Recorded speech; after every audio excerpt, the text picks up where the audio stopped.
You may now kiss your bride. Anunsyo ng pari kaya otomatikong hindi na napigilan ni Dal na umiyak. Hoy, Dal Rose Lacaba, anong nangyayari sa'yo? Sobra namang tears of joy yan. Sita sa kanya ng pinsan niyang si Elena. Katabi niya ito na nakaupo dahil parehas silang bridesmaid. Kasal kasi yun ng best friend niyang si Victor at lahat ng bisita ay masaya maliban sa kanya. Ni walang nakakapansin sa pagiging tahimik niya kanina pa.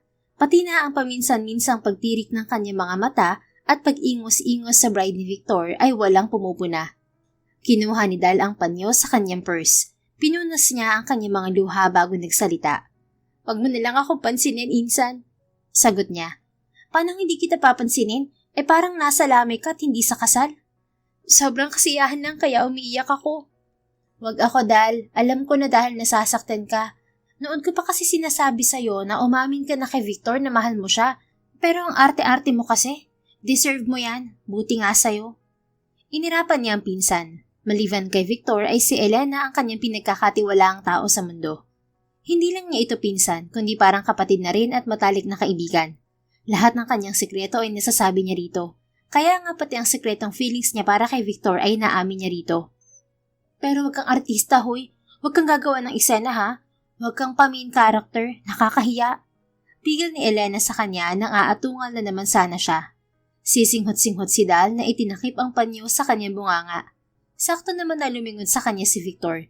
Tinawanan nito ang kanyang itsura. Mapang-asar pa itong sumenyas na iyakin daw siya. Kinalabit pa nito ang bride at itinuro siya. Dalawa na tuloy ang mga itong tumatawa sa kanya. Iningusan niya ang mga to. Mabuti na lang talaga at tapos na ang seremonya. "Iyakin ka talaga, pangit." Tukso pa sa kanya ni Victor ng picture taking na at magkatabi sila. "Paano kasi? Hindi ko matanggap na mas pangit ka naman sa akin pero ikaw pa ang unang ikinasal sa ating dalawa." Pabirong pagsisinungaling niya. Nagtatawa si Victor kasabay ng pag-akbay sa kanya. "Huwag ka mag-alala, pangit. Dahil sigurado ako na malapit mo na rin makilala ang lalaking para sa'yo. Malas nga lang niya dahil sa dinami-rami ng babae, ikaw pa ang makikita niya." "Ah, ganon." Kinurot niya ito dahilan para magkaharutan sila. "Tama na kayong dalawa, picture na daw." Natatawa sa kanila na saway ng bride. Mabait naman ito, katunayan ay kaibigan na rin niya ito. "Ikaw ang malas kay Victor, she. Sinasabi ko sa'yo, maghanda ka na ng maraming pasensya." Biro niya. "Huwag ka mag-alala, Dal. Dahil bago ako pumayag ng pakasal sa kanya, nag-ipon na ako ng pasensya. Saka na nga ako naman siya sa akin na magpapakabait na siya." Etchos lang yan." "I love you, mahal." Sabi naman ni Victor sa misis nito sabay malambing na hinalikan sa labi. Parang batang dinilaan naman ito si Dal. "Inggit ka, no, pangit?" "Che." At nagtawanan silang tatlo. Mabuti na lamang at kukunin na daw talaga sila ng larawan kaya natigil na ang kulitan nila. At sa nakita niyang kasiyahan ni Victor na ikasal sa babaeng minamahal nito, bandang huli genuine na rin ang mga ngiti ni Dal. Naging masaya na rin siya para sa mag-asawa. Sa may hotel reception venue na lamang bumalik ang nararamdamang panghihinayang niya sa hindi inaming totoong nararamdaman para kay Victor. Natamaan na kasi siya ng wine na iniinom nila ni Elena. "Sana ako ang bride eh. Sana ako ang kasayaw niya ngayon." Nakalabing anya habang pinapanood ang nagsasayaw na bagong kasal. "Tama na yan, Dal. Lasing ka na. Ang mabuti pa dadalhin na kita sa suite at baka kung ano na talagang magawa mong eksena. Matulog ka na dun." Nangangamba na pinilit siyang pinatayo ni Elena. "Ayoko. Dito lang ako." Sabing halika na. Malambot ng katawan ni Dal dahil sa espiritu ng alak kaya napakadaling nailabas siya ni Elena sa reception venue. "Bilisan mo naman, Dal." Angal sa kanya ni Elena nang babagal-bagal siyang maglakad. Muntik-muntikan din siyang matapilok sa taas ng takong ng sandalyas niya. "Sandalit na iihi na ako, Insan." "Doon ka na sa suite natin umihi. Hindi ko na kaya kung doon pa eh." Binawi ni Dal ang kamay at nagtatakbo.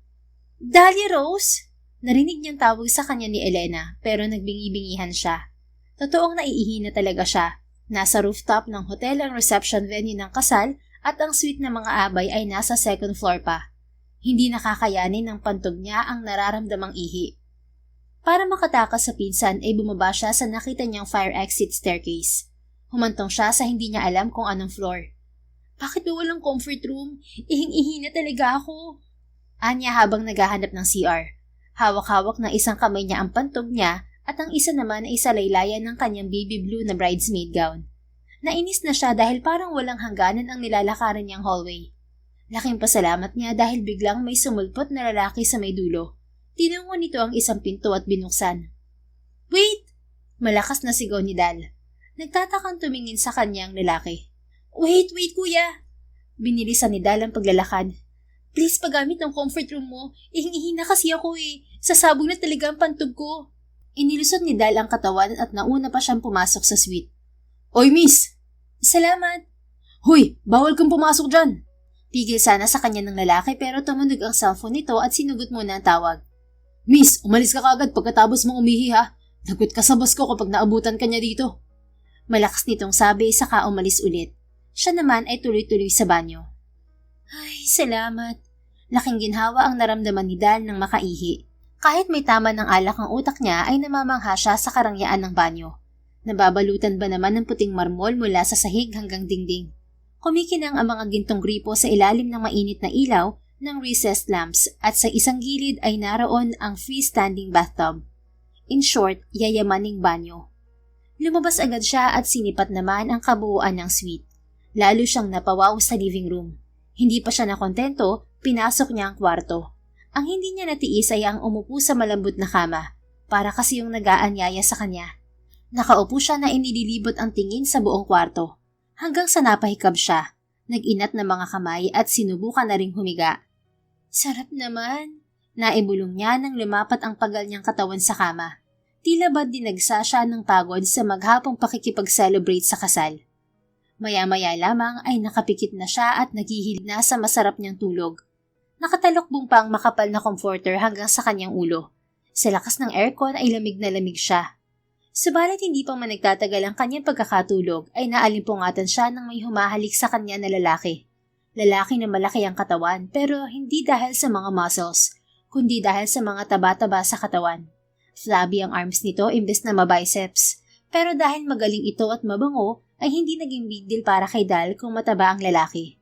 Katunayan ang paraan ng paghalik nito ay kakaiba sa kanyang pakiramdam. Ang mabigat nitong katawan na pumipisa sa kanya sa kama ay mas nakakadagdag ng init sa kanyang katawan. I love you, Bea, sabi ng lalaki. Bigla siyang napadilat ng mga mata. Anong Bea? Sinong Bea? Bigla niya itong itinulak sa dibdib. Malalaki ang kanilang mga mata na nagkatitigan. At nang ma-realize na hindi nila kilala ang isa't isa, ay kani-kanya silang balikwas ng bangon sa kama. Sino kang hinayupak ka? Singhal agad ni Dal dito. Ikaw ang sino ka? Ako ang unang nagtanong kaya ikaw muna ang sumagot. Sino ka at anong ginagawa mo dito? Anong ginagawa mo sa akin, ha? Rapist ka ba? What? Ako rapist? Oo, rapist ka dahil hinahalikan mo ako kanina. Napasinghap ang lalaki. Tatawag ako ng pulis, ipapakulong kitang lalaki ka. Babala ni Dal at lalabas na sana, pero pinigil siya ng matabang lalaki. Wait lang, miss. Mabilis na iniharang sa kanya ng lalaki ang mataba nitong katawan. Dahil nakatopless ay kitang-kita ang lawlaw nitong mga dede at ang malaki nitong tiyan. Lumayo ka sa akin, manyak! Magkakamatayan muna tayo bago mo magawa sa akin ang masamang balak mo. This is my room, miss. May presidential suite. Kaya kung meron nung dapat mag-isip sa atin na may masamang balak, dapat ako yun.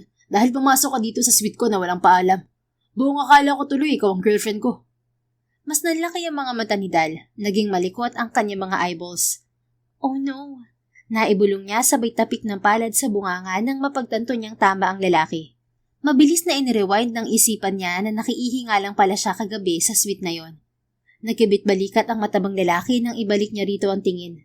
Pademure naman siyang ngumiti. Ngiti na napapahiya na. Ngayon ako naman na magtatanong sa'yo, miss. Who are you? And how did you get into my suite? Ako si... Nagtatakbo na siya. Pinili niyang tumakas na lang kaysa ang sumagot. Wala na siyang pakialam kung wala siyang suot na sandals. Miss! Hoy, miss! Tawag ng lalaki. Hindi niya ito pinansin. Diretso siya ng labas hanggang sa marating niya ang main door. Laking pasalamat niya at mataba ang lalaki. Siguro hiningal agad ito kaya hindi na siya nahabol. Grabe ang kabog ng dibdib niya nang sumakay siya sa elevator. O Dal, saan ka ba galing? Kanina ka pa hinahanap ni Elena. Tanong sa kanya nang nadatnan niyang abay din sa kasal na nasa suite nila. Doon lang, nagpahangin. Natatarantang sagot niya. Ayos ka lang? Bakit balisa ka yata? Hindi, okay lang ako. Huwag mo na lang akong pansinin. At pakisabi kay Elena, dito ko na lang siya hihintayin. Hindi ka na babalik sa venue? Ang saya na doon. Hindi na, kasi, masakit ang puson ko. Magkakaroon na yata ako. Ganun ba? Kaya pala namumutla ka. Sige, sasabihin ko na lang. Naginhawaan si Dal. Nga lang nang mag-isa na lamang siya sa suite, hindi niya maiwasang isipin pa rin ang matabang lalaki na muntik na niyang makasiping. Ano ba kasing nakain ko, tinayaan kong makatulog ako doon? Ang syung-asyung ako. Nakapikit na pinukpok niya ang ulo. Hiyang-hiya siya sa nangyari. Dasal niya na sana, hindi na sila magkita pa ng matabang lalaking yon. Nakakahiya talaga siya.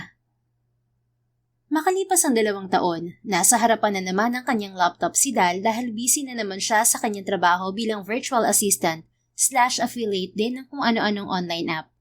Wala namang nagbago sa kanyang buhay maliban lang sa tumaba na siya ng husto. Mula sa pagiging medium size, ngayon isang plus size woman na siya dahil sa labis na timbang. Maliban kasi sa lagi na lamang siyang nakaupo ay panay din ang kanyang lamon. Hindi ka pa ba tapos dyan, Dal? Maghapon magdamag ka nang nakaupo na naman dyan. Hindi ba sabi mo isasama ka sa akin sa pagsusumba? Halika na kung tapos ka na dyan. Anyaya sa kanya ni Elena na ngayon ay kasama na nila sa bahay dahil malapit sa bahay nila ang pinagtatrabahuhan nitong opisina. At saka iengganyo nito sa kanya na mag-exercise para muli raw siyang pumayat ay ito na ang naadik sa pagsusumba. Tama yan, Elena. Yayain mo yung pinsan mo yan nang mabanat naman kahit konti ang katawan. Sulsul ng kanyang ina, may bitbit ito na labahan kaya umalis din. Narinig mo nanay mo. Tama na yung trabaho. Magsumba na tayo, Dal. Wala po akong lakas ngayon para magsayaw. Bukas na lang. Naku, lagi mo na lang sinasabi yan. Tingnan mo nga yung katawan mo. Lumba-lumba na. Malapit ka namang bukang inahing yobab. Napatigil si Dahlia sa tuloy-tuloy na pagtitipa sa kanyang keyboard. Nakairap niyang nilingon ang pinsan. Yobab? Anong yobab ang sinasabi mo, Elena? Yobab! Baboy! At kako, malapit ka nang magmukhang inahing baboy. Kaya tama na yan, halika na. Hoy, sandali, nakapajama pa lang ako. Pag-iwas ni Dahlia nang haklitin na talaga ng pinsan ang kanyang braso at pilit na pinatayo. Okay na yan, wala ka na ring ibang damit kundi puro ganyan dahil wala nang kasya. Damit ng buhala na lang ang kasya sa'yo. Napaingos si Dal, na real talk siya ng pinsan. Wala na siyang nasabi. At wala na rin talaga siyang nagawa nang tuluyan siyang hilahin ni Elena palabas sa kanyang kwarto na kanya nang lungga simula nang pinili niyang maging asosyal o taong sadyang umiiwas o hindi mahilig makisalamuha. Magpapagod na naman tayo nito. Himutok niya habang pababa sila sa hagdanan ng bahay. Sa bawat patak na pawis mo mamaya may kaunting taba na mawawala naman dyan sa mga bilbil mo, kaya hindi ka mapapagod lang, okay? Oo na, dami mong alam, Elena. Pasalamat ka na lang at may concern ako sa katawan mo. Hindi tulad mo na pinabayaan mo na. Tingnan mo nga, times 6 na yata ang katawan ko sa katawan mo. Hindi ko na makita ang perfect body noon ng pinsan kong sexy na si Dahlia Rose. Ang nakikita ko na lang ngayon ay dambuhalang bullfrog. My God! Iniirap na lamang ni Dal ang sasabihin dahil natitiyak niyang kapag dadadal pa siya ay lalong mas masasakit na salita pang ibabato ni Elena sa kanya. Tanggap na naman niya na dambuhala na siya, nababoy na siya. Sadya lang talagang pasmado ang dila ni Elena kaya minsan nasasaktan pa rin siya. Tingnan mo, muntik ka nang hindi magkasya sa pinto. Tumigil ka na at baka matupi kita ng 8, Elena. Siya naman ang inirapan ng pinsan. Malakas na tugtog sa labas ng bahay ang sumalubong sa kanilang magpinsan. Napangiwi na talaga si Dahlia nang makita niyang naroon na rin pala ang mga tropa ng pinsan niya sa pagsusumba, na kahit mga may edad na ang iba ay may asim pa rin ang mga katawan dahil sa kakasayaw. Grabe din kasi ang mga outfitan ng mga ito. Mga colorful na nga'y mga kinulang pa sa tela. Halika na, Dahlia, start na tayo. Dali-dali siyang hinikayat ng mga ito at hinila sa gitna. Pinagbigyan na lamang niya ang mga ito para matapos na.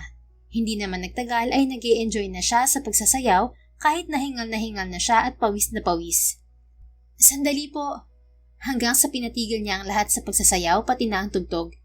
Insan bakit? Tanong ni Elena. Itinuro niya ang taas, isang umaaligid na drone sa ere ang nakita ng lahat. Insan, susundan ko lang, aalamin ko kung sino ang namboboso. Natarantang sabi ni Dal nang makita niyang lumipad paalis ang drone. Nakita na malamang ng sino mang nag-ooperate niyon na nabuking nila ang pamboboso nito gamit ang drone. Nagtatakbo siya palabas ng gate. Hinabol niya ang drone. Sa kamalasan, sa kanyang kakatingala ay nagulantang na lamang siya nang may malakas na busina siyang narinig. Ay naku po! Hiyaw niyang napatigil. Humihingal siya na natuod sa kanyang kinatatayuan. Mulagat ang mga mata at nakanganga ang bunganga. Saglit na pinakiramdaman niya ang sarili at paligid. Laking pasalamat naman niya at hindi naman siya tumilapon. Nakapagpreno agad malamang ang sinumang driver ng sasakyan bago pa siya salpukin ang kotse nito. Grabe, muntik na talaga. Nakangiwing naibigkas niya nang makita niyang gadangkal na lamang pala ang pagitan ng uso ng kotse sa kanyang malaking tiyan. Namutlang muli ang kanyang muka. Miss, are you okay? Tanong ng lalaking bumaba sa kotse. Dali-dali siyang nilapitan at hinawakan. Namumutla ang mukhang sinino ito ni Dahlia. At ganun na lamang ang pagliwanag ng kanyang muka nang makita niyang sobrang gwapo ng lalaki. Animoy nakita niya ang isang opa sa K-drama sa kaputihan at kakinisan ng lalaki. Sa kinis nga ng mukha nito'y pwede na yata siyang manalamin. Sana all glass skin. Naibulong niya sa isipan. Ayos ka lang, miss. Natamaan ka ba? Nasagi ka ba? Gusto mo bang dalhin kita sa ospital? Mga katanungan ng lalaki nang wala pa rin siyang imik. Ang kinis niya. Tao pa ba siya o plastic na? Animoy nawawala sa sarili na sabi pa niya sa isipan habang nakatitig sa gwapong mukha ng lalaki. Ngiting-ngiti siya na parang adik at muntik pang tumulo ang kanyang mga laway. Miss, napilitan tuloy na yugyugin siya ng lalaki sa magkabilang balikat. Napakurap-kurap si Dahlia. Unti-unti ay bumalik sa kanyang katawan ang tila pumanaw na niyang espiritu dahil sa pagkawindang. Okay ka lang ba, miss? Oo. Opo, ayos lang po ako. Sa wakas ay naisatinig niya. Naginhawa ang napabuga ng hangin ng lalaki. Binitiwan na siya at namewang. Buti naman. Akala ko'y kung napano ka na. Sorry, nashock siguro ako dahil akala ko'y nabangga na ako. Dahilan niya sa may iwas ng tingin dahil baka mawala na naman siya sa wisyo kakatitig sa gwapong mukha ng lalaki. At kung kanina'y namumudla siya, ngayon naman ay nagkukulay kamatis na ang kanyang mga pisngi. Namumula siya hindi lang dahil kinikilig siya, kundi dahil nililitsyon na siya. Kundi dahil rin sa nararamdaman na niyang kahihiyan. Narealize na niyang para pala siyang tanga na nag-feeling teenager dahil may nalalaman pa siyang kilig-kilig sa gwapo. Gayong lampas na siya sa kalendaryo. Sorry din, nagulat din kasi ako dahil bigla kang sumulpot habang tumatakbo. Parang may hinahabol ka. Ano ba yun? Oo. Nalaki ang mga mata ni Dal nang maalala niya ang drone na namboboso sa kanila. Tumingala siya sa langit at hinanap ng tingin ang drone. Anong tinitingnan mo? Yung drone. Bastos kasi ang sino mang nagmamay-ari niyon. Dahil parang namboboso siya. Binobosohan niya kami habang nagsizumba. Nasaan na ba yun at nang masampiga ang may-ari? Napatango-tango ang lalaki. Nakihanap na rin sa langit kung nasaan ang drone. Hanggang sa masipat ng gwapong lalaki ang binatilyong lumabas sa kung saan na may hawak-hawak na drone. Hoy! Habol niya nang sinubukan itong tumakas. Ilang takbo lamang ay nahuli agad niya ito at parang paslit na sinunggaban sa likod ng t-shirt. Malakas, matikas at malaki ang kanyang katawan dahil siya lamang naman si Jeren De Luna. Halos 24/7 siya nasa gym noong nasa Amerika pa lamang siya, kaya nasa kondisyon lagi ang pangangatawan niya. Nakaka-intimidate rin ang kanyang aura dahil siya lang naman ang bagong nagpapatakbo ng Dcash, ang nangungunang mobile wallet at finance super app sa Pilipinas. Bitiwan mo ko! Nagkakawag ang binatilyo para makawala. Bakit ka nang buboso? Mas hinigpitan ni Jeren ang hawak sa t-shirt ng binatilyo. Wala siyang balak na bitiwan ito hanggang sa makalapit sa kanila ang babaeng muntik na niyang mabangga kanina. Nilingon niya ang babae. Bahagyang umasim nga lang ang kanyang mukha nang makita niyang ang bagal nitong tumakbo. Hingal na agad. Hindi ako namboboso, kuya. Nagpumiglas ulit ang binatilyo. Kung hindi ka namboboso, bakit nandun ang drone mo sa mga nagsusumba? Hindi kuya, nagkataon lang yun. Nagdilim ang mukha ni Jeren. Halata kasing nagsisinungaling ang binatilyo. Ikaw? Ikaw palang namboboso Sawa kasi nakalapit na si Dahlia sa dalawa. Ang bata-bata mo pa para maging manyak? Sino mga magulang mo Isusumbong kita. Wag ate, magagalit si daddy. Bubugbugin na naman ako nun. Dapat kang mabigyan ng leksyon. Takot na ang itsura ng binatilyo. Sorry na ate, hindi na mauulit. Gusto ko lang kasi na makita si ate Elena. Sobrang crush ko kasi siya kasi ang ganda at ang sexy niya. Hindi rason yun para mamboso ka sa aming bata ka. Sorry po talaga ate. At saka don't worry po, iniwasan ko naman po na makuhanan po kayo. Hindi ko po gusto na basohan ka. At anong ibig mong sabihin? Ano po, hindi ko po kasi type ang mataba. Apat bastos ka Pepekto sa dapat ni Dal ang binatilyo pero pinigil ito ni Jeren. Tama na yan, miss. Namumutla na sa takot yung bata. Siya naman ang sinamaan ng tingin ni Dahlia. Ngumiti si Jeren. Nag-sorry naman na siya, miss, at nangakong hindi na uulitin ang ginawa. Saka mo na lang siya bigyan ng leksyon kapag hindi siya tumupad sa mga sinabi niya. Ilang sandali pa naglipat-lipat muna ang tingin ni Dal sa dalawang lalaki bago nakapagpa siya na bitiwan ng binatilyo. Fine, basta kapag nahuli pa kitang bata ka, tatawag na talaga ako ng pulis. Ipapakulong kita. Opo, salamat po ating mataba. Okay na yung ate, bakit may mataba pa? Wisi talaga to. Nabatukan na talaga nito ang binatilyo. Sorry po. Pagkasabi niyon ay kumaripas na ng takbo ang binatilyo. Napabuntong hininga na lamang si Dal habang nakasunod ang tingin rito. Napailing din at napalatak. Grabe ang mga kabataan ngayon, imbis na pag-asa ng bayan, perwisyo ng bayan na. Hindi naman lahat, may mga matitino pa rin naman na kabataan, sabi ni Jeren. Napatingin si Dal sa gwapong lalaki. Wari ba'y noon labang naalala na may kasama pala ito. Madaling inayos ng dalaga ang muka, inipit ang buhok sa tenga, saka ngumiti ng matamis. Salamat sa tulong, mister. Dahil sa'yo, nahulit na pagsabihan ko ang batang yun. Walang anuman. Nagngitian sila, lalo tuloy kinilig si Dal dahil mas humanga pa ito sa lalaki. Hindi lang kasi ito gwapo, mabait pa. Sir, malilate na po kayo sa meeting nyo. Panunundo na ng tauhan ni Jeren. Sige miss, ingat ka lagi. Paalam naman ni Jeren sa dalaga bago lumakad paalis kasama ang tauhan. Speechless si Dahlia na naiwanan sa kinatatayuan. Totyal, may sariling kotse ang tauhan. Sana oil. Nasabi na lamang ng dalaga nang makaalis ang gwapong lalaki. Hindi ko pala naitanong kung anong pangalan niya. Nataranta na lamang siya nang saktong umandar ng sasakyan ng mga lalaki ay naalala naman niya yun. Kaninong pangalan?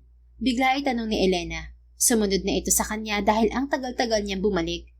Nilingon niya ang pinsan.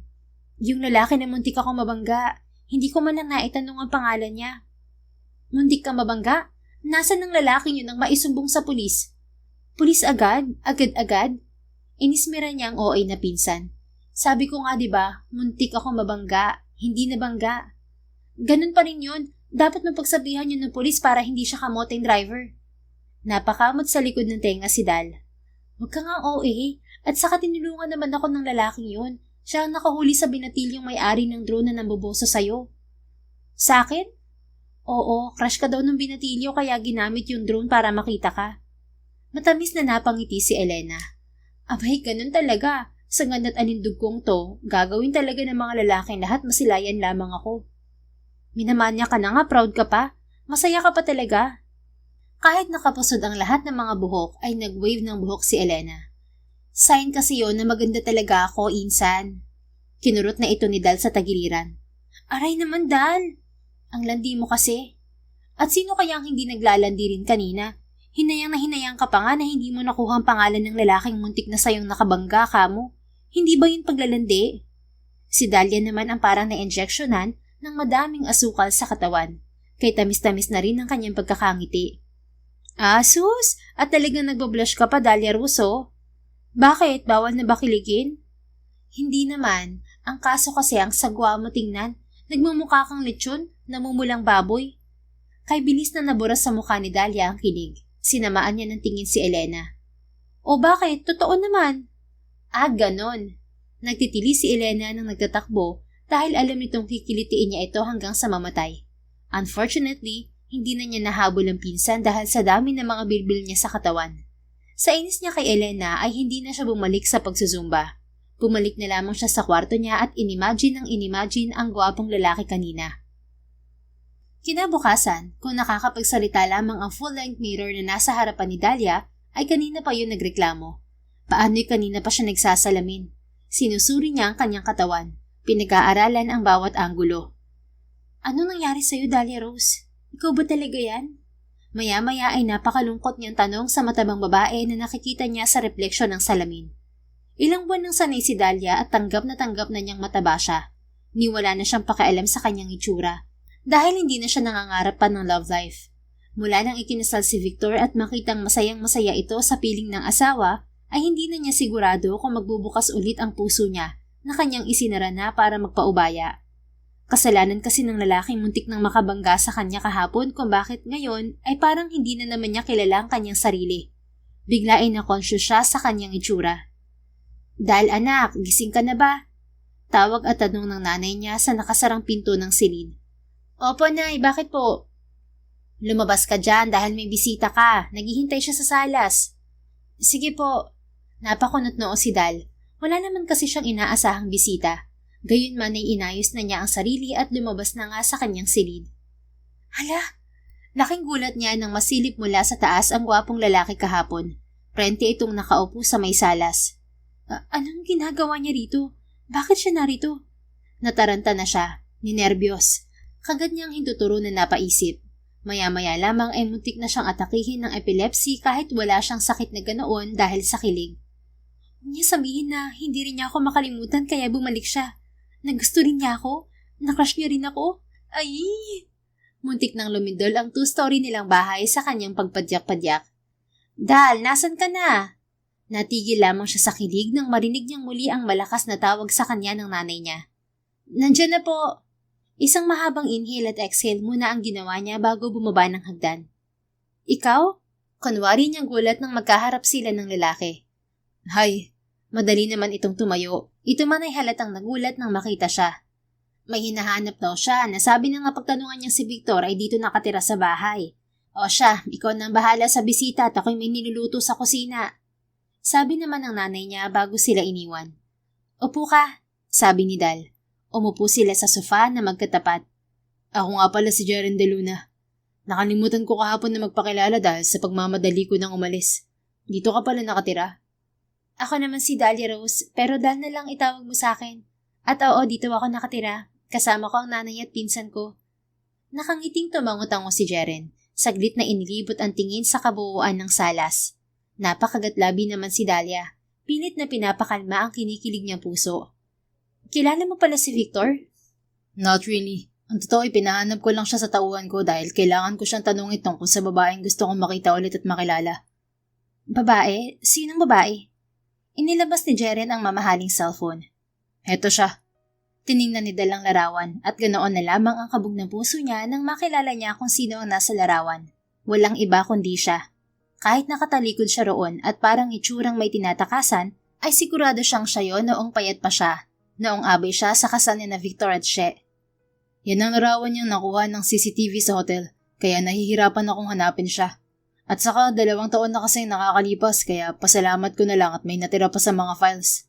Dahil doon, kinailangan ko patuloy makipag-ugnayan sa nalaman kong kinsal nung araw na yun sa Royal Hotel. Doon ko nakilala si Victor. Ganun ba? Bakit mo naman kasi hinahanap ang babaeng yan? May napakagandang pangyayari na inalala muna si Jeren bago sumagot. Parang teenager man at parang OA, pero maniwala ka. Simula nang na-encounter ko ang babaeng yan, nagkaroon na siya ng puwang sa puso ko. Napakaganda niya kasi at napaka-sexy. Hindi tuloy siyang mawala sa isip ko kahit na 2 taon na lumipas. Lagi pa rin siyang nasa panaginip ko. Wala mang kinakain ay naubo si Dahlia. Napakaganda daw at napaka-sexy. Siyempre hindi na siya ganoon ngayon. Losyang na ang itsura niya at siksik na. Naisip niya si Victor. Kasalanan lahat ng tipaklong na yon. Nasaktan siya ng sobra noong kinasal ito kaya napabayaan tuloy niya ang sarili. Kilala mo ba siya, Dal? Dito ba siya nakatira? Sabi kasi ni Victor hindi siya sigurado kung sino ang babae sa mga kaibigan niya. Dahil pare-pareha sa mga damit at style ng buhok ng mga bridesmaid nila noon. Kaya pinapunta na lang niya ako rito para kayo na daw ang tanungin ko. Lihim na nainis lalo si Dahlia sa kaibigan.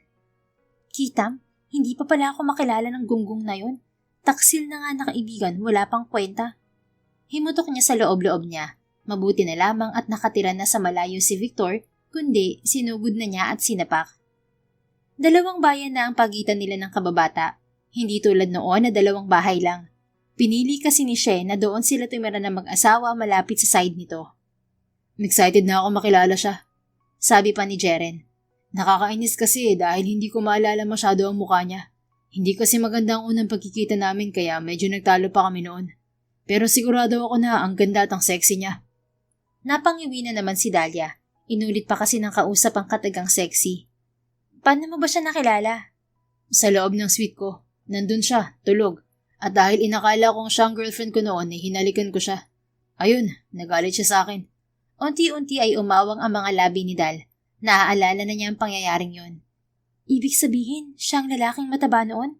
Paano pumayat siya ng husto at sobrang naging gwapo na? Hala, hindi makapaniwalang naisigaw ni Dahlia sa isipan. Ang kilig niya kanina ay unti-unti nang naglaho, napalitan na ng lumbay at hiya. Kilala mo bang babaeng yan, Dal? Nasaan siya?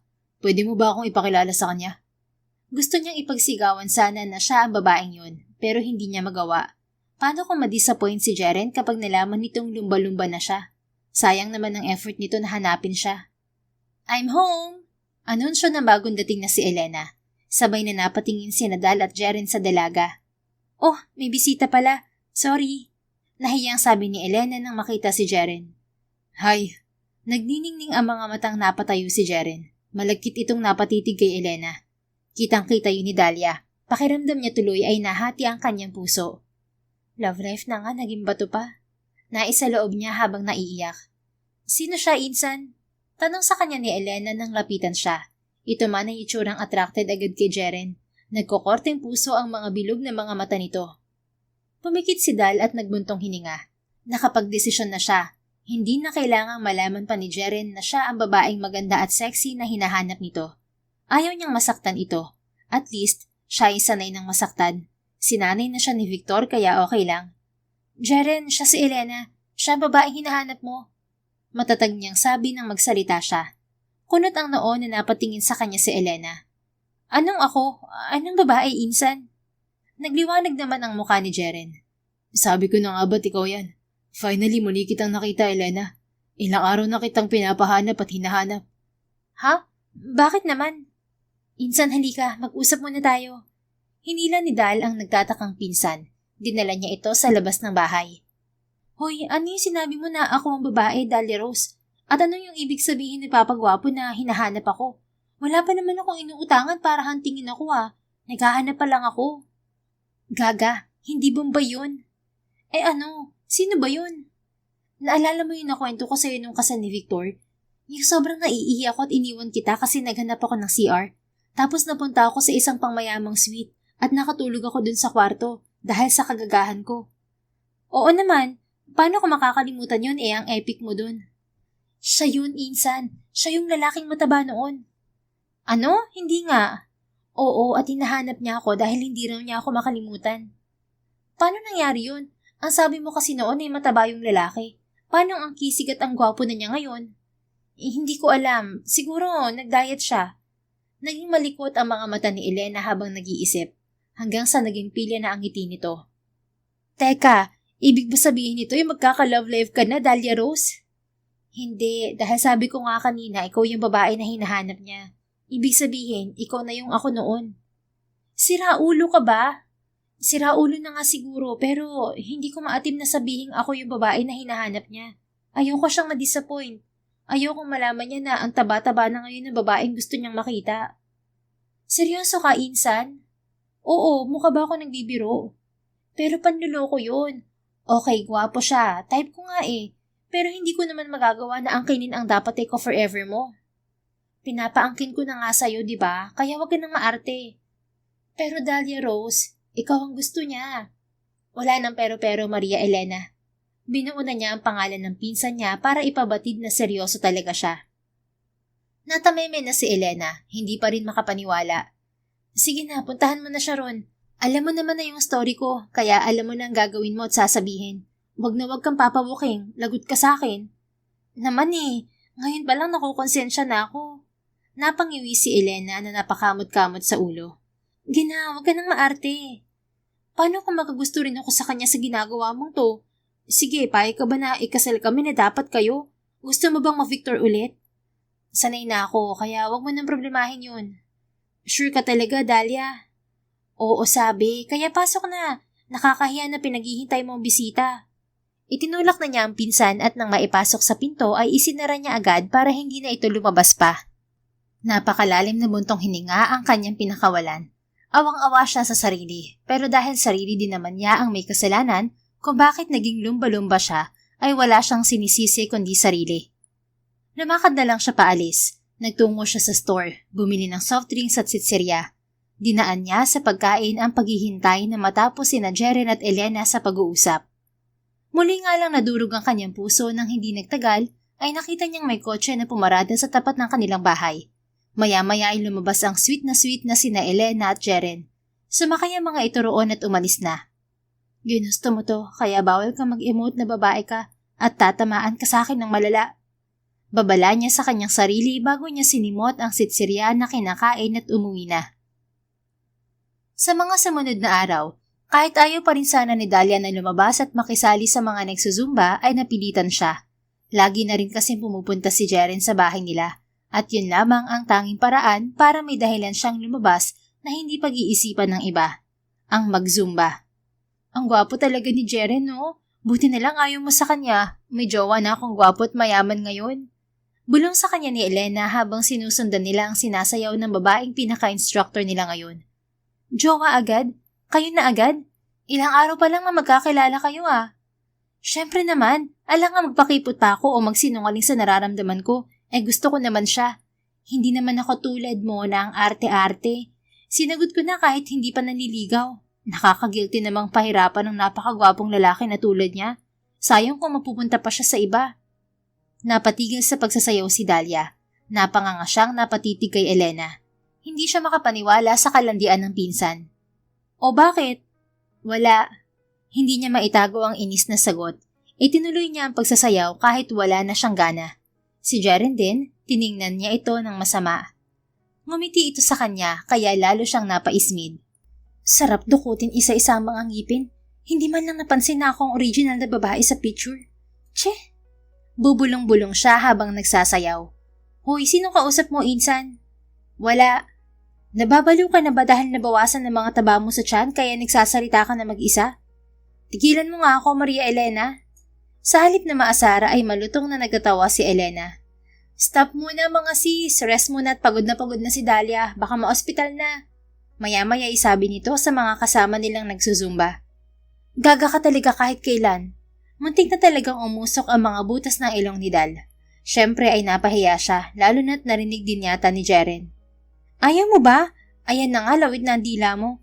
Halika na, doon tayo kay Jeren ko. Hinila siya ni Elena. Nagyuko siya ng ulo nang makalapit sila kay Jeren. Pero kahit papaano ay kinlig naman siya nang pati siya ay inabutan nito ng face towel. Nakakatawa kayong panoorin, sabay-sabay kayo. Thanks, Jeren.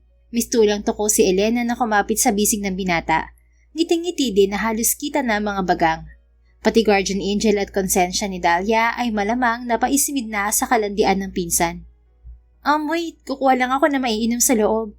Insan, ikaw na munang bahala kay Jeren ko ha, okay? Saglit lang ako. Ani Elena. Magpoprotesta dapat si Dal, ngunit kay bilis tumalilis ni Elena. Wala siyang choice kundi ang makipagngitian kay Jeren. Ang kulit talaga ni Elena, no? Sabi ng lalaki. Oo. Sa sobrang kulit nga niya, gusto ko na siyang itali pati warik. Bahagyang natawa si Jeren bago muling nagsalita. Pero mabait siya. Sobrang concerned siya sa'yo. Ayaw ka daw niya na nasasaktan. Ha? Basta. Makahulugan ng umiti si Jeren. By the way, gusto mong mamasyal, Dal? 2 taon din kasi ako nawala dito sa Pilipinas. Namiss kong mamasyal kahit sa mall lang. Bakit ako? Bakit hindi si Elena ang yayain mo? Niyaya ko na siya pero busy daw siya simula bukas sa office. Kaya ang sabi niya, tayo na lang daw ang mamasyal kung papayag ka. Ganun ba? Muntik nang kumawala sa ribcage ni Dal ang kanyang puso sa sobrang katuwaan. Hindi pa man ay excited na siyang mamasyal kasama si Jeren. Oo, kaya samahan mo ako ah. Saan bang magandang pasyalan ngayon dito sa Maynila? Gusto mo sumawa na lang, maglibot-libot lang tapos kakain? Nagningning ang mga mata ni Jeren. Game, tara dun. Okay, pero gusto mo ba talaga akong makasama? Hindi ka mahihiya na mataba ang kasama mo? Bakit naman ako mahihiya? Ang ganda mo kaya? Sa narinig na papuri ay namula na naman ang mga pisngi ni Dahlia. Sa wakas may nagsabi rin na maganda siya kahit na mataba siya. So tara bukas, pasyal tayo Dal. Sure? Ikaw, kung gusto mo talaga akong kasama eh. Gustong gusto syempre. Sige na nga. Thank you Dal. Kung ganun ay magkaibigan na tayo? Oo naman. Ang hindi inasahan ni Dal ay nang biglang yakapin siya ni Jeren. Nagulat man ay hindi na siya umangal. Napangiti siya at ginantihan niya ang yakap nito. Ang mga tampo niya sa binata ay unti-unti nang nabura sa kanyang damdamin. Okay na sa kanya kahit kaibigan lamang ang maging turing sa kanya ni Jeren. Mas maganda na yon kaysa ang maging ambisyosa siya. Nilingon niya si Elena nang maghiwalay sila ng yakap ni Jeren. Himala din na nakangiti ito sa kanya at nag-thumbs up pa. Nakaramdam si Dal ng kakaiba. Gayunman ay isinantabi niya yon at baka mali na naman ang anumang akala niya. Hindi pa man sumisikat ang haring araw kinabukasan ay abala na si Dal sa paghahalongkat ng kanyang mga damit sa kanyang closet. Ani mo'y dinaanan na ng malakas na bagyo ang kanyang kwarto sa sobrang gulo. Nasaan na ba yun? Stress na siya na napakamot sa ulo, pati ang buhok niya ay parang sinabunutan sa gulo. Ano nangyari dito? Bakit ang gulo? Bungad ni Elena. Huwag mo nalang pansinin at umalis ka na muna dahil busy ako, Insan. Ano ba kasing hinahanap mo? Yung dress na binili ko sa mall ng Pasko. At bakit? Isusuot ko mamaya sa pamamasyal namin ni Jeren. Sagot niya pero saglit lamang ay natauhan siya at nilingon ng pinsan. Bigla siyang natauhan na hindi nga pala dapat makita ni Elena na excited siya. Kung bakit ba naman kasi busy ka pa?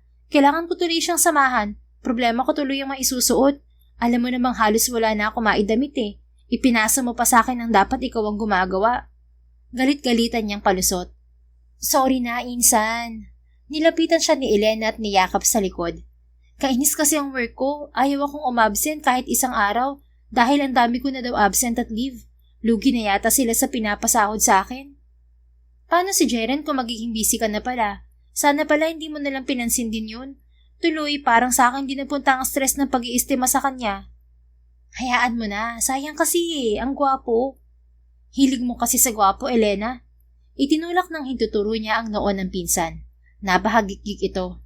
Basta ikaw na munang bahala sa kanya habang busy ako at hindi pa nakakabawi sa work ko. Huwag mong susungitan yun at huwag mong iinjanin. Maging mabait ka sa kanya, okay? Ay, may choice ba ako? Matamis nang umiti si Elena bago ko mawala sa pagkakayakap sa kanya at tumakbo sa may pinto. Sa likod niyon ay kinuha nito ang malaking paper bag na may tatak ng isang clothing brand. Tada! Buong pagmamalaki yung pinakita ni Elena kay Dal. Ano yan? Para sa'yo, binili namin ni Jeren nang inihatid niya ako sa office kahapon. Tulog ka na kasi kagabi pag uwi ko kaya hindi ko na naibigay. Bakit niyo ako binilhan? Isusuot mo ngayon kasi sabi ko sa kanya baka wala kang maisuot kasi sobrang lumapad ka pa ngayon. Gagi ka, nakakahiya. Dumampot si Dal ng isang damit niya at ibinato sa pinsan. Nagtatawa si Elena. Hayaan mo na. Magpasalamat ka na lang dahil may maisusuot ka na. Huwag ka nang maghanap ng kung ano-ano dyan at baka ahas pang mahalongkat mo riyan. Itry mo na to. Nag-alangan man dahil nahiya talaga siya kay Jeren ay walang naging choice si Dahlia kundi ang isukat ang mamahaling dress. Saktong-sakto naman. Hindi siya naging mukhang suman kaya tuwang-tuwa sila ni Elena. Inayusan na rin siya nito kaya ang ending ay gandang-ganda siya sa sarili niya. Siguradong matutuwa si Jeren kapag nakita ka niya, Insan. Sure ka? Hindi ba niya ako ikakahiya ng kasama? Baka iwanan ako kung saan nun kapag napahiya siya na may kasama siyang baboy.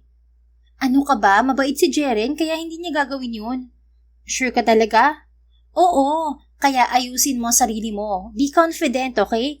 Kung may maririnig ka man na kung ano-ano, isipin mo na lang na inggit sila sa'yo kasi may kasama kang mayaman, plus gwapo, plus mabait pa na lalaki. Sila, walay. Malalim na napabuntong hininga si Dal. Kaya mo yan, Insan. Pampalakas loob pa ni Elena sa kanya. Tinapik-tapik pa nito ang kanyang balikat. Tipid siyang umiti at itinuloy na ni Elena ang pagpapaganda sa kanya. Saktong 9:00 ng umaga nang dumating si Jeren. Ito lang mag-isa. Wala ang nakabuntot dito lagi na bodyguard. At malawak itong napangiti nang makita siyang bihis na bihis. Nanibago malamang dahil ngayon lamang siya nito nakita na nakaayos at hindi nakapambahay na lamang. You look so beautiful, Dal. Talaga ba? Oo naman, muntik na kitang hindi makilala. Etchosero, sabay silang natawa. Tara na para hindi pa masyado mainit. Anyaya ni Dal pagkuwan. Hindi ba tayo magpapaalam muna sa nanay mo at kay Elena? Wala na sila, kaaalis lang. Si nanay na malengke at si Elena pumasok naman na sa trabaho. I see. Sige kung ganoon, tara na. Gentleman na inilahad ni Jeren ang kamay para kapitan niya. Kinikilig yung tinanggap ni Dal. Kumapit siya maigi nang lumakad na sila. Pati sa pagsakay sa kotse ay todo alalay sa kanya si Jeren. Wait, I'll just take this call at baka importante. Sabi ni Jeren na hindi pa man umaandar ang kotse nito. Sige, okay lang. Habang busy sa pakikipag-usap sa cellphone si Jeren, ay nakunwaring abala si Dal sa pagsipat-sipat sa kung ano-anong makita sa loob ng kotse. Dal? Importante lang. Pwede bang bago tayo mamasyal ay dumaan muna tayo sa office ko? May kailangan daw akong kausapin na mahalagang tao ngayon. Lagi daw kasi yung wala dito sa bansa kaya dapat ngayon din ay magkausap kami habang nandito pa siya. Oo naman, okay lang. Thank you, Dahlia. Binuhay na ni Jeren ang makina ng kotse at tulad ng inirequest nito ay dumiretso sila sa kinaroroonan ng office nito. Sobrang namamangha si Dahlia nang makita niyang sa napakatayog na building ng Dell Exchange Incorporated tumigil ang kotse ni Jeren. Headquarters to ng Dcash, Jeren? Oo. Kung ganun, ikaw ang boss dito sa Dcash? Parang ganun na nga. Recently lang ipinasa sa akin ni Dad ang kanyang posisyon dito. Patay na ang dad mo? Napangiti ang lalaki. Hindi pa naman. Medyo sakitin na lang kaya kinakailangan ipasa sa akin ang pangangalaga nitong pinaghirapan niya. Sorry, akala ko wala na siya. Sana gumaling na siya. Okay lang. No worries, Dahlia. Kung ganoon, CEO ka pala ng Dcash. Bongga naman, yayamanin ka pala talaga. Grabe. Pahambol ang naging tipid ng ngiti ni Jeren. Tara na. Nanlalaki ang mga matang bumaba si Dahlia sa kotse nang pagbuksan siya nito ng pinto. Napapalunok siya sa nerbiyos dahil first time niyang makaapak sa main office o corporate headquarters ng Dcash. At normal lang siguro na na-overwhelm siya dahil sobrang sikat lang naman ngayon ng Dcash. Walang Pilipino yata ang hindi na gumagamit ng Dcash. Ito lang naman kasi ang kumpanyang nasa likod ng isang e-wallet app na kung saan maaaring magpadala at tumanggap ng pera, magbayad ng mga bayarin at makipagtransaksyon kahit na hindi humahawak ng pisikal na pera. Sa isang pindot lamang ng cellphone, nagiging posible ang mga bagay na dati kailangan paglaanan ng oras at pila. Napahawak siya sa braso ni Jeren nang may parang mga men in black na sumalubong sa kanila. Relax lang, Dal. Hindi ka nila sasaktan. Hindi lang ako makapaniwala na nandito ako at lalong hindi ako makapaniwala na kilala ko na ngayon ang boss ng Dcash. Masanay ka na. Lumakad na sila. Nakasunod sa kanila ang mga lalaking mga ewan ni Dahlia kung mga bodyguard din o ano. Sabay-sabay ang mga itong nagyuko ng ulo nang sumakay sila ni Jeren sa private elevator. Pwede ko bang ipagyabang to sa aking mga kaibigan at kakilala? Pwede ba ako mag-selfie? Oo naman. Sure ka, Jeren? Malaya kang gawin ang anumang gusto mo rito. Anytime pwede ka rin pumunta dito. Itinakip ni Dahlia ang mga palad sa bunganga at impit na nagtitili. Natawa na lamang ng tuluyan sa kanya si Jeren. Hanggang sa nagbukas ang elevator, iniluwa sila sa magarang hallway. Magkabilaan ng iba't ibang desk and cubicle ng mga nag-oopisinang empleyado. Agad lumuwa ang mga mata ni Dahlia sa mga nakikita. Labis siyang namamangha. Hindi niya napigilang mapatingin sa paligid habang papasok sila sa punong tanggapan ng kumpanya. Sa bawat sulok ay may malalaking digital screen na nagpapakita ng mga transaksyon, mga numerong mabibilis gumalaw, mga graph na pataas ang direksyon at mga salitang pamilyar sa makabagong panahon. Cashless, digital payments, mobile transactions. Mrs. Enriquez is now in the VIP lounge, sir. Salubong ng sekretary kay Jeren. Okay. Nilingon ni Jeren si Dahlia. Okay lang ba kung maiwan kita saglit dito, Dal? Kakausapin ko lang si Mrs. Enriquez saglit. Oo naman. Sige lang, gora ka na. Mabilis lang ako. Pwede kang sa office ko muna. Hindi na, dito na lang. Sabi mo naman ay mabilis ka lang. Gusto ko mag-selfie-selfie at makipag-chismisan dito. Are you sure? Oo. Okay kung ganun, babalik ako agad, sweetheart. Natuod sa kinatatayuan si Dahlia dahil bago umalis si Jeren ay humalik ito sa kanyang pisngi. Hindi rin nakataka sa kanya ang pagtawag sa kanya nito ng sweetheart. Kung hindi lang madaming tao ay malamang nagtitili na siya sa kilig. Sa kasamaang palad, hindi pa man siya nagsisimula na mag-selfie sa paligid, ang ngiti na nasa kanyang mga labi ay unti-unti nang nabura nang mapansin niyang pinag-uusapan na siya ng mga empleyado. Mga nagbubulungan, tapos titingin sa kanya, tapos magtatawanan. Ayaw man niya ay unti-unti tuloy na nawala ang kanyang confidence. Napayuko siya sa hiya. Alam niya at ramdam niya na tinatawanan siya dahil ang taba niya. Sigurado siya na iniisip ng mga ito na ang feelingera niya. Saka lamang natahimik ang mga mapanghusgang mga empleyado at empleyada nang may pumasok na isang may edad na lalaki. Sa itsura nito ay makikita agad na may mataas itong posisyon sa opisina. Hoy, pagtimpla mo ako ng kape. Utos nito kay Dal. Po? Bingi ka ba? Gusto mong ipakaladkad kita patapon sa labas? Natameme si Dal. Mainit ang ulo ko kaya huwag kang tatanga-tanga. Sige na, ipagtimpla mo ko ng kape nang hindi ka paharang-harang sa daan. Ang sikip-sikip ng daanan dahil sa laki ng katawan mo. Opo. Tatalima na dapat si Dahlia pero may nagsalita. Sir, hindi po siya empleyado rito. Kasama po siya ni Sir Jeren. Pagbibigay alam ng isang lalaki sa matanda. At sino siya kung ganun? Ibinulong ng lalaki ang sagot. Hindi makapaniwala ang pagkakatingin sa kanya ng matanda. Nakailang beses na pinagbabaan at pinagtaasan siya nito ng tingin. Dinidate ka ni Jeren? Anong ginawa mo sa kanya? Ginayuma mo ba? Sinong magkakagusto sa katulad mong dambuhala? Abay, mas malaki ka pa sa elepante ah. Maya-maya sabi nito, naghagigikan ng mga empleyado. Naiiyak na talaga si Dahlia sa sobrang kahihiyan. Stop it, Tito Roman. Huwag mong pinapahiya ang bisita ko. Laking pasalamat niya at sumulpot bigla si Jeren. Ang mga masasama ang ugaling mga empleyado ay nagsipagyukuan. Lumakad palapit si Jeren, tumayo ito sa harapan ni Dahlia. Yes, I'm dating her. May problema ba dun? Proud na anito sa matandang lalaki. Wala naman iho. Kinakausap ko lang siya at kinikilatis dahil alam mo naman kung gaano ako ka-protective sa'yo. Pinoprotektahan lang kita sa mga taong may masamang balak sa'yo. Alam mo na, madami na ngayon ang gustong makabingwit sa katulad mo na may itsura, mayaman, at mabait na lalaki. Pwes hindi ko kailangan ng anumang protection mula sa'yo, Tito. At sana kahit kaibigan ka ng daddy ko ay alam mong rumispeto sa mga tao dito sa loob ng kumpanya, lalo na sa mga bisita. Jeren, okay lang ako. Mahinang sabi ni Dal sa binata. Hinawakan niya rin ito sa braso pero inalis yun ni Jeren at nagpatuloy sa pagpapahiya din sa matanda.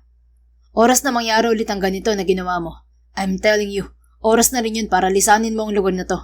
Handang-handa ang opisina na mag-hire ng papalit sa'yo bilang CHRO.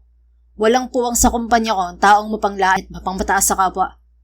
Nagbibiro lang naman ako sa bisita mo, iho. Tawagin mo akong sir, hindi tayo close. Pahiyang-pahiya ang matandang Chief Human Resources Officer na nagyuko ng ulo. Okay sir, pasensya na. Pasensya na rin miss. Anito sa kanila. Matuto kayong gumalang sa kapwa niyo, trumispeto. Kayong lahat na naririto. Wala kayong karapatan na pagtawanan ng kahit na sino dahil sa anyo o itsura nila na hindi niyo gusto. Ano kung mataba ang isang tao? Inagrabyado ba niya kayo? Sa oras na malaman ko pa na naglalait kayo at pinagtatawanan ng kapwa niyo sa loob ng kumpanya ko, you're all fired. Mariing anunsyo ni Jeren sa mga empleyado nito na pawang mga napahiya lahat. Yes sir, sabay-sabay na sagot ng lahat dito. Let's go, Dal. Puno ng otoridad bilang CEO na niyakag naman ni Jeren si Dal palabas sa malawak na opisina. Tapos ka na sa kamiting mo? Si Secretary Chuan ang bahala sa kanya. Napag-usapan naman na namin ng mahalagang bagay. Nagpahila na nga si Dal dito. Gusto na rin niyang umalis sa lugar na yon. Kung kanina ay parang kay lawak-lawak sa kanya ng main building ng Dal Exchange Incorporated, ngayon ay nakakasuffocate na yon sa kanyang pakiramdam. Are you okay? Tanong ni Jeren nang makasakay sila sa elevator. Napatutup kasi siya sa dibdib. Ayos na. Kanina hindi. Buti na lang bumalik ka agad. Isinuksok ni Jeren ang mga kamay sa magkabilang bulsa. Alam ko kasi na mangyayari yun. Kabisado ko pa rin ng mga tao dito sa Pilipinas kahit 2 taon ako nawala. They're all bully when it comes to size and color. Ha? Anong ibig mo sabihin, Jeren? Nalimutan mo yata na mataba rin ako noon. Na isa rin akong plus size kung tawagin porke sobrang taba ko. Oo nga pala. Kung ano man ang naramdaman mo kanina, danas ko yun sa panahon na mataba ako. Kaya hindi ako papayag na lait-laitin ka ng sino man. Pero hindi mo rin dapat ginawa yun sa harap ng mga empleyado mo dahil lang sa akin. Hinayaan mo na lang sana ang thunders na yun. Baka kung ano nang iniisip sa'yo ng mga yun, baka napasama ka na sa tingin nila. Huwag kang mag-alala. Bukas, baliwala naman na yun sa opisina. Hindi yun big deal. Saka, takot lang nila sa akin. Akong CEO nila, kaya batas ko pa rin ang masusunod. Gaya nga ng sinabi ko, pwede ko silang tanggalin anytime. Maraming aplikante na mas higit na mabubuti kaysa sa kanila. Salamat sa pagtatanggol mo Bahagyang natawa si Jeren. Wala yun. Ginawa ko lang ang dapat. By the way, nawalan na ako ng gana na mamasyal. Gusto mong kumain na lang tayo? Kunwari nag-isip muna si Dahlia kahit na ang totoo ay kumalam agad ang kanyang malaking tiyan nang marinig niya ang salitang kumain. Hindi ka man nagugutom, Dal? Actually, gutom na. Tara, kain na lang tayo. Ikain natin ang sama ng loob natin sa mga feeling perfect body ng mga tao kapag nakakakita ng mga matataba. Tama. Makulit na nag-appearance silang dalawa at nagngitian. Sa isang luxury buffet restaurant sila kumain. At kahit madami na namang mapanglait na tingin ng tingin na naman kay Dal dahil may kasama siyang gwapo, ay hindi na niya pinapansin ang mga ito. Lamon kung lamon pa rin siya. Pinili niyang i-enjoy na makasama at makasalo si Jeren sa pagkain kaysa ang problemahin ng iniisip ng ibang tao. Pero isang pa siya ang nabuo ni Dal sa isipan, ang hindi na dapat maulit pa ang tagpong yun. Hindi na niya gugustuhin ulit na malagay sa alanganin si Jeren dahil lamang sa pagtatanggol sa kanya. Salamat Jeren, nag-enjoy ako. Masigla niyang sabi nang inihatid na siya nito sa bahay. Kahit sa loob niya ay nalulungkot siya dahil baka first and last na niyang makakabanding si Jeren. My pleasure. Sana masundan agad. Ngumiti lang siya. So paano? Hindi na ako papasok sa loob, Dal. Aalis na ako. Pakibati na lang ako sa nanay mo at kay Elena. Oo, sige. Ingat sa pagmamaneho. I will.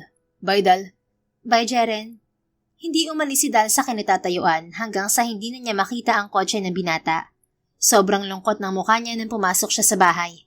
Dumating ka na pala. Bakit ang aga mo yata? Sabi ni Elena kanina baka gabihin na kayo ni Jeren. Pansin sa kanya ng nanay niyang nanonood ng TV sa sala. Saglit na po kami na masyal, Nay. Ang dami kasing mapanghusga ng mga tao na para bang isa akong gorilla na kasama ang prinsipe kung makatingin sila sa amin ni Jeren.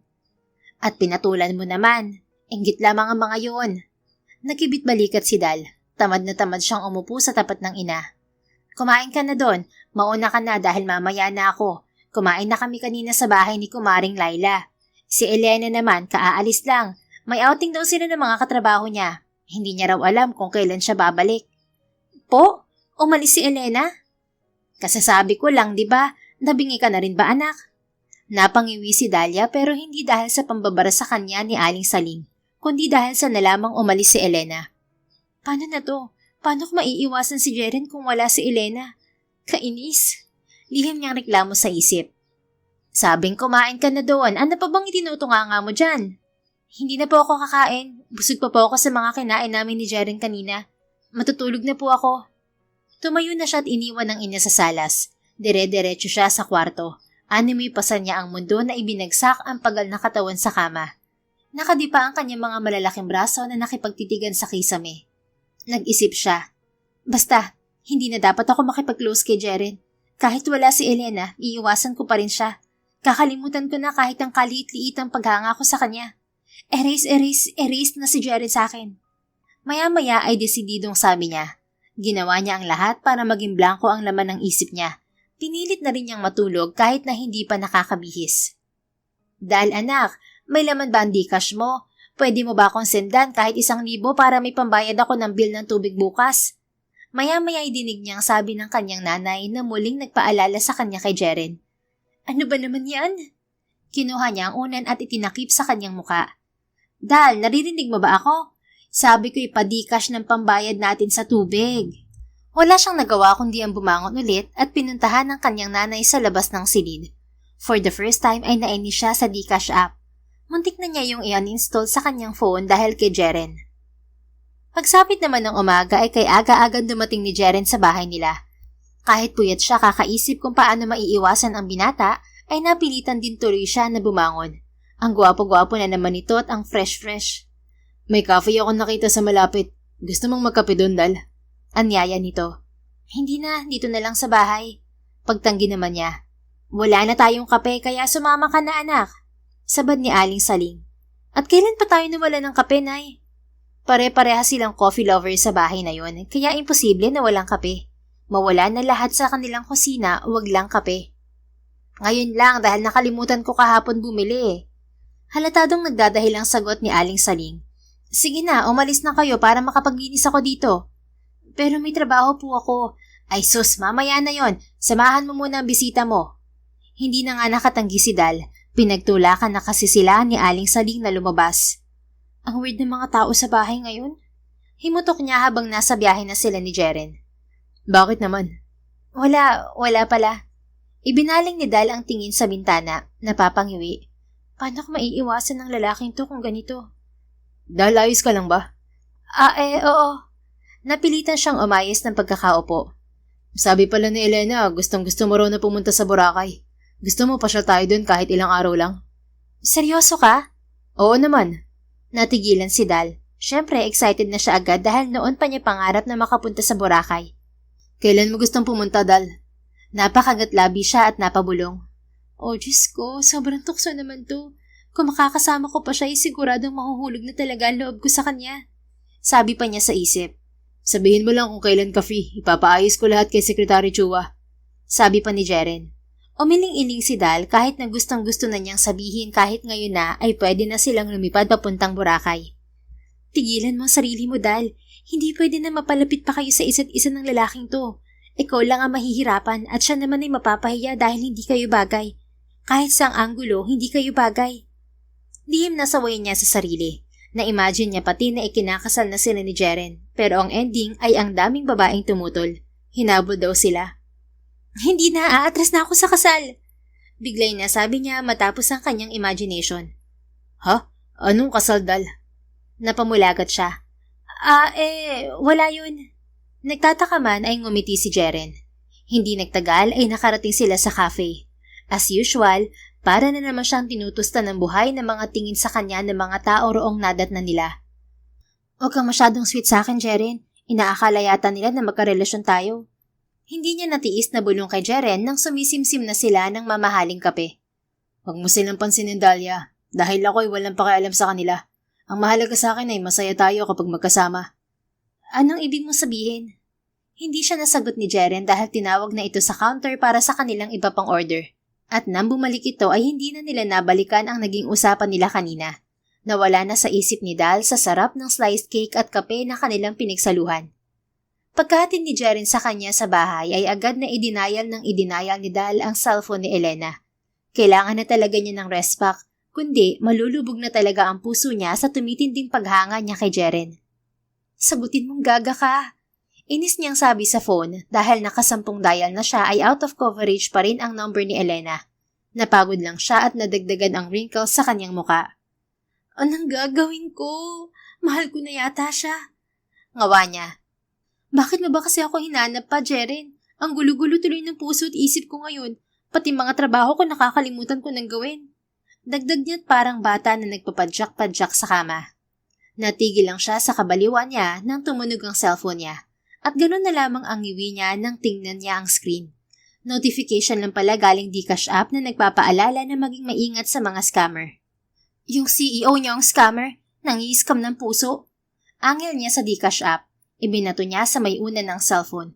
Itutulog na dapat niya ang stress pero biglang may nagsalita. At paano ako naging scammer ng puso, Dal? Laking gulat niya nang marinig ang tinig ni Jeren. Biglang dilat siya ng mga mata at bangon. Jeren? Nakangiti si Jeren sa may pinto ng kanyang kwarto. Bukas na yon. Paano ka nakapasok dito? Akala ko umalis ka na.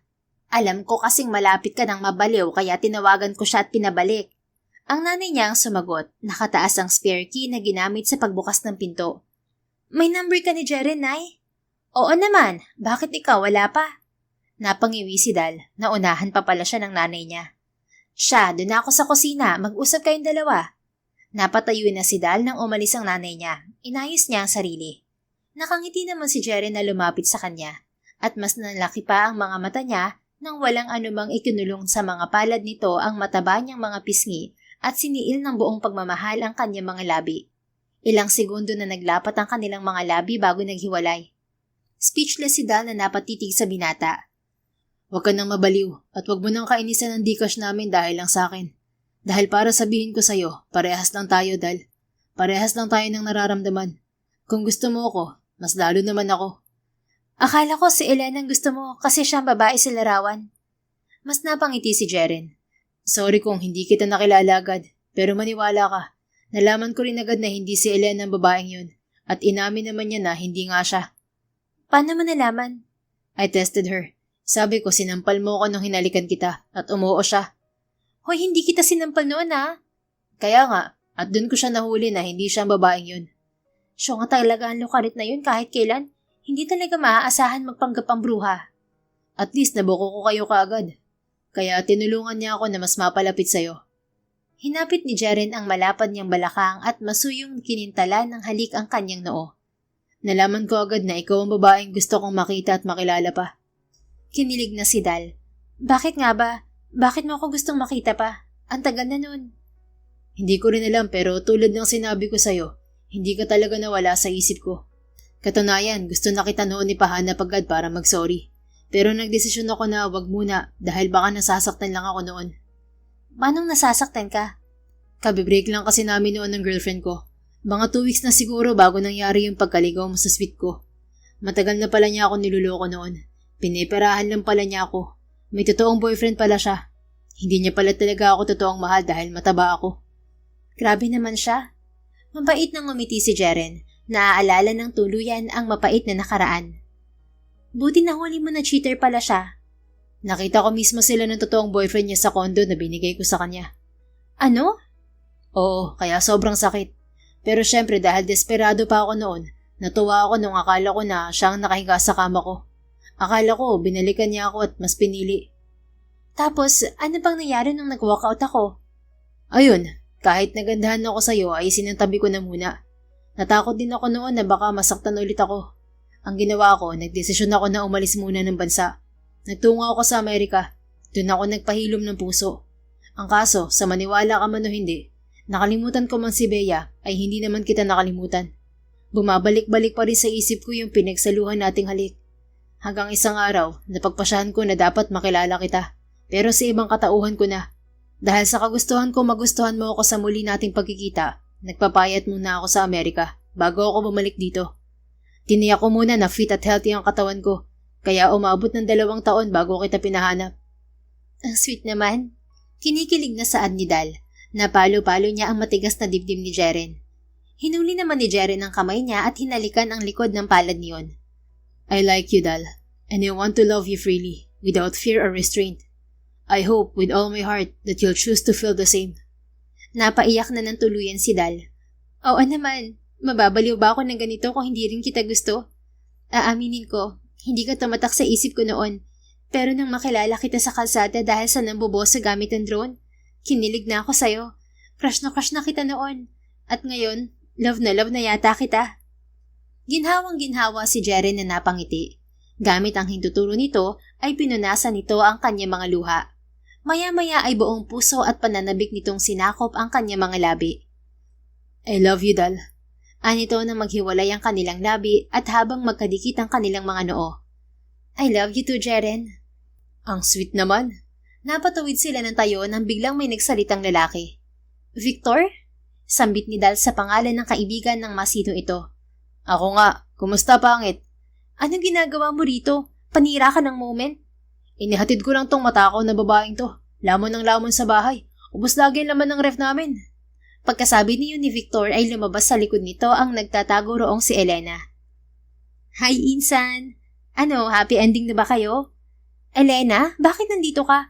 Akala ko ba nasa malayo ka? Nag-outing ka raw, sabi ni nanay. Anong sinasabi mong malayo at nag-outing? Nasa bahay lang yan. Inuubos ang pagkain namin. Feeling senyorita dun. Si Victor ang sumagot, tumatawa. Ano? Nagtatawa na rin si Elena. Oo, nandun lang ako kay na Victor. As if naman may pera ako para magpakalayo-layo, no? Kita mo na ngang lagi akong absent sa work. At bakit kasi kinailangan mong lumayo, Aber? Bakit? Kung hindi ba ako lalayo, i-entertain mo ba ng maayos si Jeren? Di ba hindi? Dahil sabi mo nga, pinapaubaya mo na siya sa akin. Kaya ayun, nag-isip kami ng paraan ni Jeren para kayo ang magkalapit. Nakakunot noon na binalingan ni Dal ang ngayon ay nobyo na niyang binata. Alam mo na, nasa bahay lang ni Victor si Elena? Oo, sinabi niya sa akin. Kamot ulong sagot ni Jeren. Kayo talaga? Pinagkaisahan niyo pala ako? Niyakap siya nito mula sa likod at naglambing. Huwag ka na magalit, sweetheart. Ang gusto lang naman ni Elena ay magkaayos tayo. Naggalit-galitan pa rin si Dal. Huwag ka na nga maarte, pangit. Kasi lalo kang pumapangit. Parang ang baboy na nagtatampo sa itsura mo. KJ, nasabi tuloy ni Victor. Mas pangit ka, buwisit ka. Ito naman ang sinungitan niya. Pero maya-maya nagtawanan na sila. Hay, buti naman tapos na ang kaoeyan mo, Dahlia Rose na pangit. Pangaasar pa rin ni Victor. Akala mo naman hindi siya OA nung siyang in love kay She. Halos sabay na tukso rito ni na Elena at Dal kaya muling napuno ng tawanan at asaran ng kanyang silid. Naging maayos naman ang lahat sa relasyon ni na Jeren at Dal. Walang naging problema kahit nang ipakilala ni Jeren si Dal sa mayayamang pamilya at kamag-anak nito. Sa kabila ng itsura ni Dal, ay tinanggap agad siya ng mga ito ng buong puso. Katulad ni Jeren ay mababait ang mga ito kahit na mayayaman. Ilang buwan nang lumipas ay itinakda agad ang kanilang kasal. Wala man lang nabawas kahit 1 kilo, Insan. Naiiyak na sabi ni Dal kay Elena nang sinusubukan niyang magpapayat bago ang kasal nila ni Jeren. Baka katawan mo na talaga yan kaya wala na tayong magagawa. Isa pa, puros ka pa rin naman kasi lamon kaya ano pang in-expect mo? Nakalabing lumaylay ang mga balikat ni Dal. Gayunman, hindi siya sumuko. Ginawa pa rin niya ang lahat para kahit konti ay mabawasan ang kanyang timbang. At nagbunga naman ang lahat ng kanyang pagpapahirap sa kanyang sarili dahil pumayat siya ng kaunti pagsapit ng kanilang kasal. Naging mas masaya pa siya at na-enjoy ang pinakamasayang araw na yon sa buhay nila ni Jeren. "You're so beautiful, my wife." Nakailang sabi na sa kanya ng asawa, hindi lamang sa kasal nila, kundi sa honeymoon din nila ngayon. "Na naman? Hindi ka pa rin ba pagod na bulahin ako? Gusto mo lang ulit umisay eh." Nakangiting Anya, nakailang kalabit na din sa kanya. "Kahit kailan hindi ako mapapagod. Basta katabi kita ititigas si Junior ng titigas." Tawang-tawa si Dal nang pinatungan na naman siya ng asawa. Gumawa sila ng gumawa ng baby na para bang wala silang kasawaan sa isa't isa. 1 linggo lamang tuloy ang nakalipas mula nang ikinasal sila ay nabiyayaan agad sila ng panganay na anak. "Ang taba-taba ko na naman." Maktol ni Dal nang lumobo na ang kanyang tiyan. "Kahit naman mataba ka, ang ganda-ganda mo pa rin, kaya okay lang, sweetheart." "Baka ipagpalit mo na ako. Baka mabawasan ang pagmamahal mo sa akin." "Of course not. Minahal na kita noon kahit mataba ka. Kaya hindi yun mangyayari. Mas mahal pa nga kita ngayon kasi isisilang mo na ang baby natin. Magiging buo na tayong pamilya." "Talaga ba?" "Oo naman." "Promise? Kami lang ni baby natin ang love mo? Kahit maging lumba-lumba pa ako?" "Syempre, mahal na mahal ko kayo eh." Hinalikan siya ng asawa na ikinapanatag ng kanyang kalooban. Makalipas pa ang ilang buwan ay hindi na nga inalintana ni Dal ang muling paglobo ng kanyang katawan. Kung mataba siya noon ay mas mataba pa siya ngayon dahil buntis siya. At para hindi na mag-isip pa ito ay sinasabayan na ito ng pagkain ni Jeren. Hanggang sa tumaba na rin si Jeren. "Anong nangyari sa'yo, Jeren? Halos hindi na kita makilala ah." Takang-taka tuloy si Elena nang dalawin sila nito. "Kasi naman tong pinsan mo lagi nababaliw na mataba na ulit daw siya. Kaya nagpataba na rin ako ulit." "Ay, mga gagi kayo." Napahagikik si Dal. Kitang-kita na nga sa mukha niya ang kapanatagan na hindi siya ipagpapalit ni Jeren sa ibang babae dahil parehas na silang mataba. Kung siya ay plus size na ulit, si Jeren ay double XL naman na ulit. Sa bagay, mas bagay na kayo tingnan ngayon. O siya, ipagpatuloy niyo ang paglamon. Bahala kayo sa buhay niyo. Kain lang kayo ng kain kung yan ang gusto niyo at bonding niyo. Totoo nga yung sabi na the couple who eats together gains weight together. Halata sa inyong dalawa oh. Biro ni Elena. Nagkatinginan ang mag-asawa at matamis na nagngitian. "Yaan mo pagkapanganak ko, susubukan naming mag-diet, Insan." "Di bali, wifey. Kahit mataba na tayo pareho, ikaw lang ang pinaka-sexy at pinakamamahal ko." Malambing na sabi naman ni Jeren sabay halik kay Dal na araw-araw pa rin kinikilig sa mister niya. Mula noon ay naging mas masaya pa silang mag-asawa, lalo na nang isinilang na ni Dal ang kanilang panganay na anak. Naging malusog din ang bata tulad nila, kaya masayang pamilya na sila ng matataba. At doon nila napatunayan na ang tunay na pagmamahal ay hindi nasusukat sa katawan, itsura o pagbabago ng anyo. Sa paglipas ng panahon, maaaring tumaba, pumayat, tumanda o magbago ang pisikal na anyo. Ngunit kung totoo ang pagmamahal, mananatili ang pagtanggap. Dahil sa huli, ang mahalaga ay hindi kung ano ang itsura ng taong minamahal mo, kundi kung sino siya at paano mo siya minahal ng buo. Ang pag-ibig na marunong tumanggap ay ang pag-ibig na tumatagal. The end. If you enjoyed this story, please don't forget to like, subscribe, comment, and share. Your support helps us reach more people and spread the love. Thank you for tuning in, and we're looking forward to seeing you again soon. In the meantime, please take care and may God bless you always.